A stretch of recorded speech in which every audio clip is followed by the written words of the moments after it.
Welcome back to the Friday Brew. We're going to start round 2. See what we got in here. Ooh, Angry Orchard. Angry Orchard. I'm okay with that. I choose Heineken. Heine's. I love Heineken. Oh, very nice. Thank you very much. So, once it hits your lips, it's just so good. It's so good. Like a true man right now. So, what were you doing before you came over? So before I came over, I was actually helping. I was helping out at a day retreat, and at the Catholic church that I've been volunteering. I've been volunteering for since I want to say like September of last year, and 2013. 2013, yeah. And basically today it was just kind of a day retreat. That was the purpose for that was we were preparing for what's called a Luke 18 retreat for any upcoming 7th or 8th graders who are receiving confirmation for you Catholics out there, you know. I've been confirmed. Yeah, so was I. And basically, so it's a retreat for kids up and coming confirmation candidates, just to get them involved and to show them a little more of what they're, just to get them give them a better feel of what they're growing into and the opportunities they have in the Catholic Church, and if they want to stay involved and why they should stay involved and all that type of stuff. So that's what the day retreat was planning for, the Luke 18 retreat, which is actually next weekend. And it's basically a 2-day retreat for 7th and 8th graders, and it's all about just kind of getting them involved. So, yeah. So what's the Bible verse, Luke 18?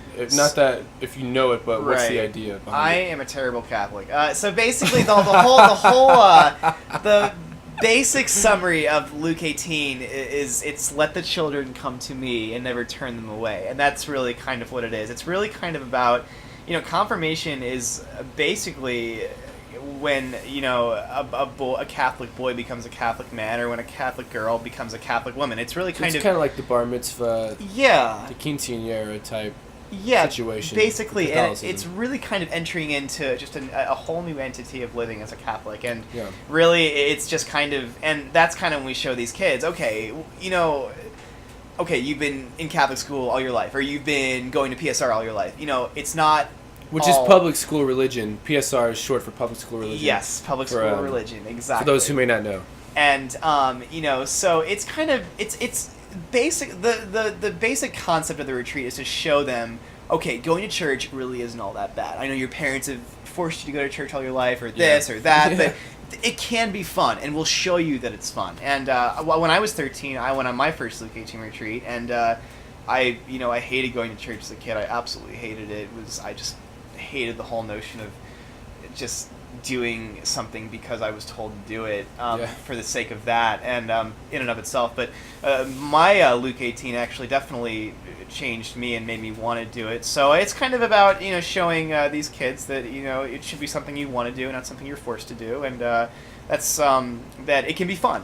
Going to church can be fun. So that's kind of the whole purpose of the retreat. That's what I was doing earlier today. Okay, that's cool. And so you were raised Catholic. I was also raised Catholic. But at some point, I went to PSR. Right. Mm-hmm. And then when I got to private school, I didn't get to Catholic school until 4th grade. Right. Mm-hmm. So I had my first communion in 4th grade. Because and so everybody else did in 2nd grade. Right. Now, were you baptized Catholic at an early? When I was born. Okay, of course. Yeah, it was just a matter of not having the money to go to private school. Sure. And my mom not being on the ball and sending me to PSR or whatever. Well, I don't know. I was pretty young. Of course. I was just curious. Yeah. So I did it when I was in 4th grade. Went to private school. The Catholic school that I went to ended up closing my 6th grade year because I finished 6th grade, and then 7th grade was my first year back in public school because I had previously gone to public school. Mm-hmm. And the reason for that was that the school just didn't have enough funding. The convent just didn't have. There wasn't enough going on. It was in Lima, Missouri, in St. Louis. So there's not a whole lot of Yeah. people I feel like in that area that are particularly religious. Now the church Right. still exists itself, but the school doesn't. Right. That's So- what happens with a lot of Catholic schools that get shut down. The church still, the parish still. Yeah, the exists. parish is The the parish is school- still there. Yeah, right. The school wasn't. Of course. But it's interesting. It's interesting to me because then I did PSR, in 8th grade, and, Right. and was confirmed and everything, and had my first confirmation, all that. But then after that, my mother wasn't too. She was like she wasn't. She was only making me do the Catholic stuff because she thought it was right for me to do it, but didn't really instill the reason for going to church in me, or the ideas of Catholicism. We never talked about religion at home, and it was only like, okay, you have to go here because that's what you have to do. Right. And my grandmother was really religious, and I lived with her for a while, as opposed to living with my mom or my parents, like majority of people do. And she was pretty religious, and so she was kind of behind me going to the PSR and Right. going to the private school. Right. And when I was with her, I didn't dislike it as much. But then eventually my grandmother passed away. Then I started living with my mom full time. She forced me to go to PSR. And there's a really cute girl that now is like not cute at all. So that was kind of like the only thing I really truly took out of it, was that there was a cute girl then now she's not cute anymore after puberty happened. When did you discover she wasn't Yeah, cute anymore? right. When did you, yeah. That was about like a year ago. We became friends on Facebook. Oh, and I see. so it was a I good see. decade Of course. since the last time I saw her. But Very similar. the whole point of me telling that story is that eventually I was able to make a choice. And since I've been able to make a choice, I've really had a flip-flop relationship with I definitely don't follow Catholicism at all. Mhm.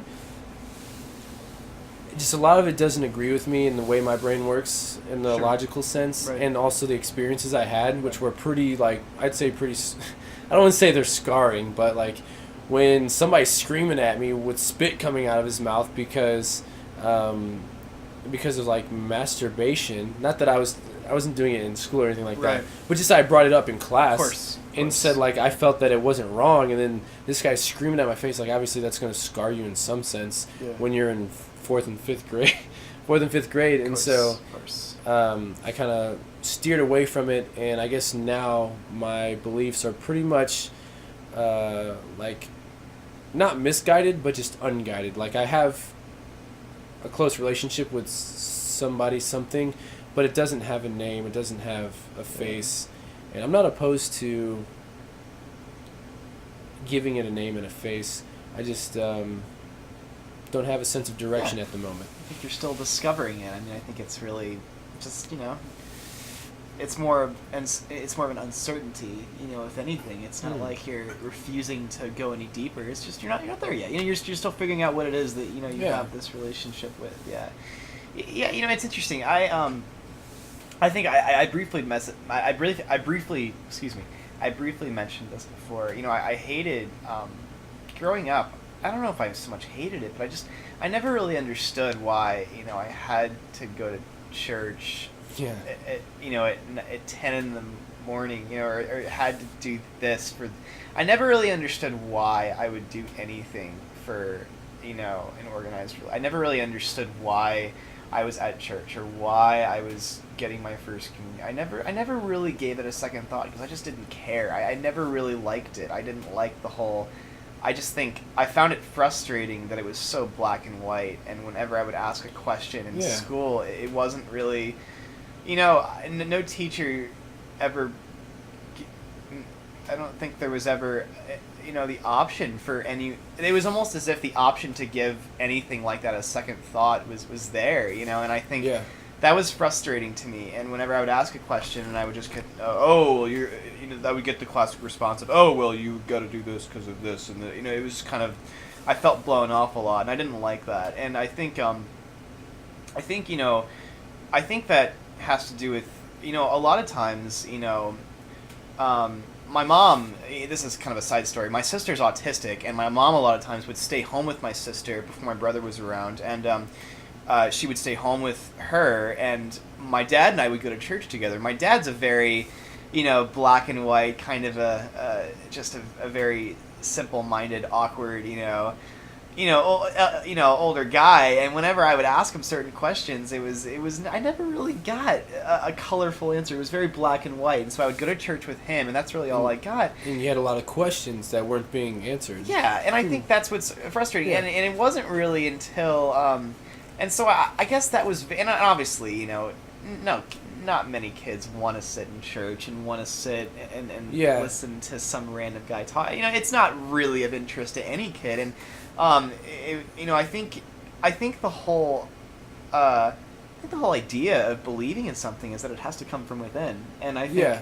so many kids, unfortunately, are forced into something that doesn't come from within just because they're told it has to be this way.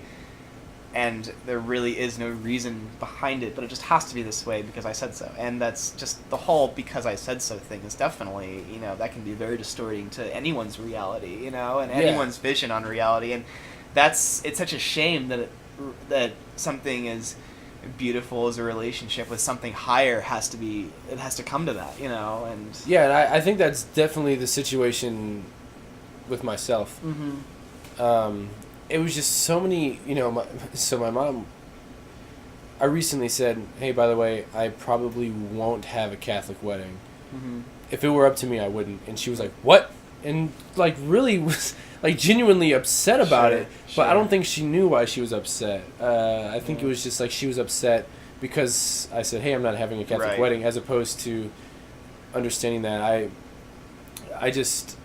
And now we work in the wedding industry, or you worked previously, and I do now. So I've seen all kinds of different weddings and whatnot, and understand what would make me the happiest. But I think as far as Catholicism goes, at a very early age, I was just taught that, and this is what I know from my experience of being in the Catholic Church, was that from a very early age, I felt guilty for a lot of things that were totally human, to do, and it was because I didn't understand why anything was. I only understood what things were, and I had a lot of questions as to why, and not a lot of people were giving me answers. But at the same time, I probably wasn't at an age where I was able to comprehend a colorful answer.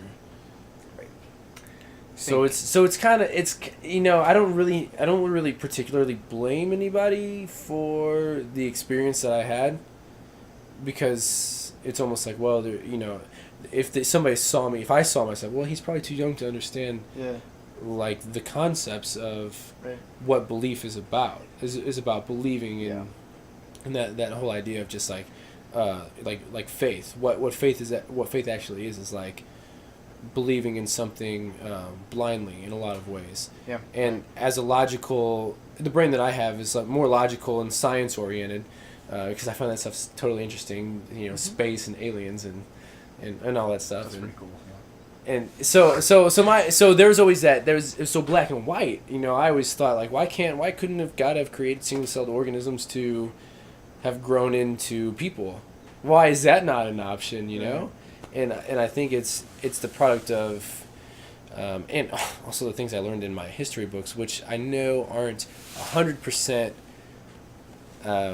accurate. There's a little bit or a lot of bias when it comes to learning history and anything. So when I learned about the Crusades and whatnot, that kind of opened my eyes, and that was freshman year of high school. That was a year and a half, 2 years after it was several months after I did my first confirmation. I learned about the Crusades and in King James, and really that kind of opened my eyes, and I think that was about the time that I started to go my own direction, as opposed to having a direction. Yeah, I think it's so, I don't know, it's tough just because as a kid, it's like you're trying to teach it's like you're trying to teach a dog how to talk. Kids just the level of the cognitive level they're at. They can only a kid can only understand so much. A kid can only, question so much. And you have kids that will just soak it in because they don't care. Or you have the kids who will question because they're really inquisitive and curious. And it's just, there's only so much you can throw at someone. And I think sometimes the way in which you throw something at someone, it can be destructive. And it's such a shame that it's such a shame when,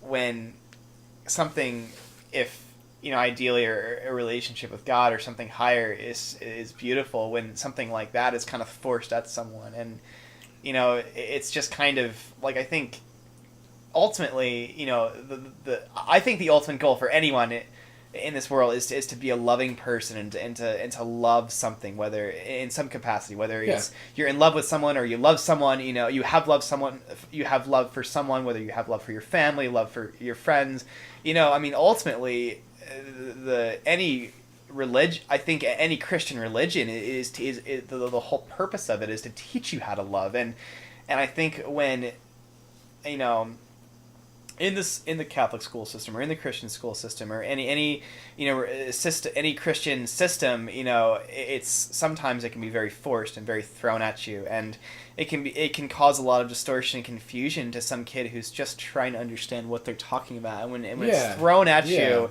and you're not given a lot of option to ask certain questions that you have, it becomes distorting, and obviously no kid's gonna want to be a part of any institution where there's negativity or someone's being mean to them. I mean, that's kind of why kids rebel, when a kid feels misunderstood, or when a kid feels like that's just human nature. And kids can only take so much, and I think it's really important that if you are to try and set some sort of example on someone who's younger, like if you want to set the example to go to church or to have a relationship with God or something higher, that you're loving about it. And I think that's missing in so many ways. Like, I don't know if I'm making any sense right now. No, you are. It's almost like the person that's supposed to be passing the information on, or the beliefs on, is almost like impatient. Yeah. Or isn't very good at communicating.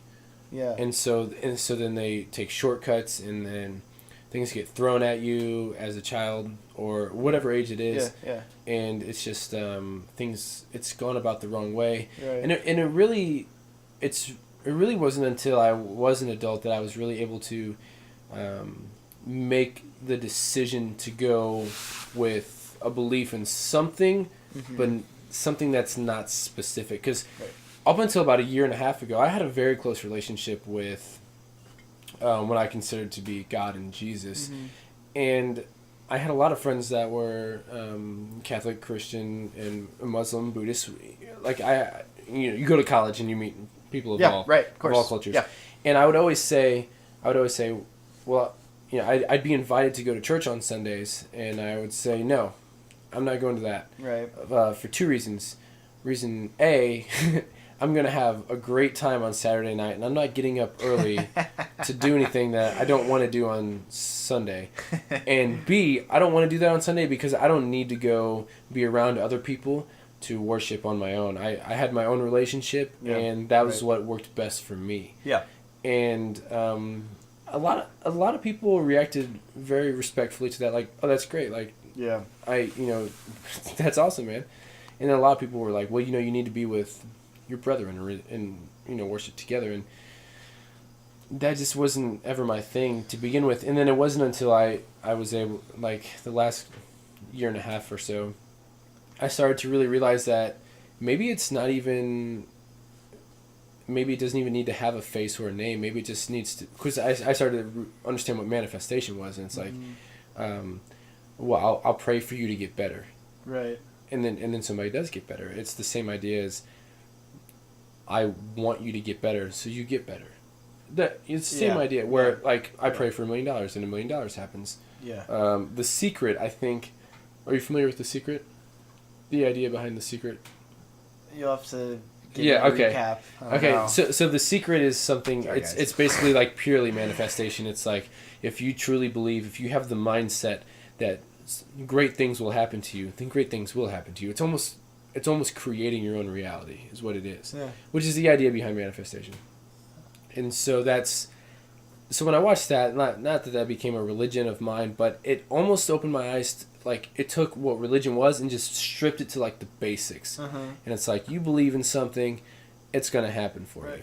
So whatever your belief is, and I've always been open-minded to all beliefs and all religions too, because I never understood the war between religions. And, peace in the Middle East. And like I was like, well, if you believe what you believe, that's like totally cool with me. I'm sure like what you believe in is what's right for you. And so then when I started thinking about that on like a very microscopic level, it's like, well, why is what you believe in what's right for you? And it's almost the idea that if you believe that when you die you'll go to heaven if you're a good person, and the reality that you created, when you die you'll go to heaven if you thought you were a good person. Right. If you have it in your head that you're going to hell, when you die you'll go to hell. If you believe that when you die your body gets absorbed by the earth and you become nutrients for more plants and more life, and that's what's going to happen. So with that, like, logical, using that logic with religion, it kind of almost it did lead me to where I am, but it almost allowed me to realize that every religion is yours, and it's probably created by your own reality, which led me to having a belief in like the universe and manifestation at its basic level. Yeah. If you could follow what I just no, I do. I totally pick up what you're putting down. Yeah, I think that's how I landed where I'm at now. Yeah, no, that's good. I mean, it seems like you have a really good understanding of it all, and I think that's really what it comes down to. I know what I believe in. I know what and I'm proud to say that I came to know what I believe in by knowing, I came to know what I believe through myself. Like, I wasn't forced into it. I wasn't, told, oh, you have to believe in this because of this reason. I wasn't, I was raised Catholic, and, for a short period of my life, I really didn't care, and I didn't want to have anything to do with it. But later on, I did. I found it myself, and I'm proud to say that I really, really am, because it's a shame that someone has to go. It's a shame for anyone to have to go through life, whether they know it or not, choosing something because they were forced, and that's that I think that's awful, because I think that the greatest gift that anyone could ever receive from any higher power, whether it's God, whether it's Buddha, whether whoever it is for you, I think the greatest gift anyone could ever receive from anyone is free will. And I think the whole notion of the right to choose is just so incredible, and I'm just so happy that I was able to choose my path because I believed it was right for me. And it's that's really important, I think. And I kind of lost my train of thought. Fair enough. We've had several beers before. Yeah. So I'm sinking fast. No, but I was just gonna say, I think it really does have to come from within, and I think it's really kind of, I think the whole idea of believing in anything is knowing it for yourself, and not knowing it because and I think it's easy for anyone, regardless of their religion, if they're involved in some sort of youth group, to be involved because of the social aspect, and that's great. Don't get me wrong, that's fantastic. It's great to be involved socially, but I think it's easy to get caught up in being involved purely for the social reasons. It's great to, it's even greater to be involved in something because you know it for yourself. And I think really just knowing it for yourself and having a better understanding for yourself and the way you're involved with the world around you is so important. And I think it really just kind of I think it really comes down to being honest with yourself and knowing what works for you. And like for me, I believe in God. I go to church, and I try and be the best person I can. But It's also finding a fine line between, believing what you believe in and not forcing it upon anyone, because it's you should be the best person you can and not judge, and I think that's I don't know, it's important to keep that balance, Yeah, definitely. So, I don't know. So, I don't know that I believe in God. I don't know that that's what I believe in.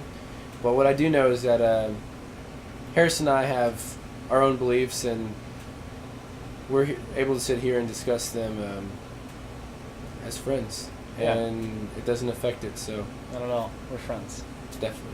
Absolutely. And so I want to share that with everybody else. We're going to be back in just a minute with some more interesting stuff. Don't know where we're going to go with everything, but stay tuned.